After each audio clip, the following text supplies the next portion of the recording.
বিশ্বের অর্থনীতির ইতিহাসে এক নতুন অধ্যায়ের সূচনা।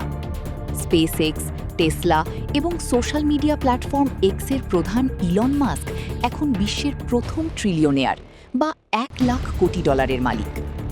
2026 সালের জুনে এসে তার সম্পদ আগের সব রেকর্ড ভেঙে $1 ট্রিলিয়ন এই অবিশ্বাস্য মাইলফলক স্পর্শ করেছে। বেশ কিছু সময় ধরে বিশ্বের শীর্ষ ধনীর তালিকায় থাকা মাস্ক 2025 সালের অক্টোবরে প্রথম ব্যক্তি হিসেবে $500 বিলিয়ন নিট সম্পদ অর্জন করেন। কিন্তু 2026 সালের জুনে তার রকেট নির্মাতা ও satellite operator company SpaceX public বা শেয়ার বাজারে আসার পর তার নিট সম্পদ বিলিয়ন থেকে সরাসরি ট্রিলিয়ন পর্যায়ে পৌঁছে যায়। একের পর 12টি শূন্য বসালে হয় $1 ট্রিলিয়ন, যা বাংলায় $1,00,00,000 সমতুল্য।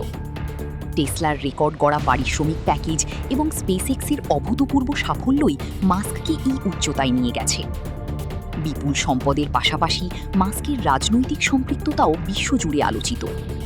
বিশেষ করে 2024 সালের মার্কিন নির্বাচনে ডোনাল্ড ট্রাম্পকে জয়ী হতে সহায়তা করা এবং সোশ্যাল মিডিয়া এক্সের মাধ্যমে জনমত প্রভাবিত করার কারণে বিভিন্ন দেশের সরকার প্রধান ও বিনিয়োগকারীদের তীব্র সমালোচনার মুখে পড়েছেন তিনি। মানবজাতির ভবিষ্যৎ থেকে শুরু করে বৈশ্বিক রাজনীতি সবখানেই নিজের প্রভাব বিস্তার করা ইলন মাস্কের এই ট্রিলিয়নিয়ার হওয়া বিশ্ব অর্থনীতিতে তার ক্ষমতাকে আরও বহুগুণ বাড়িয়ে দিল।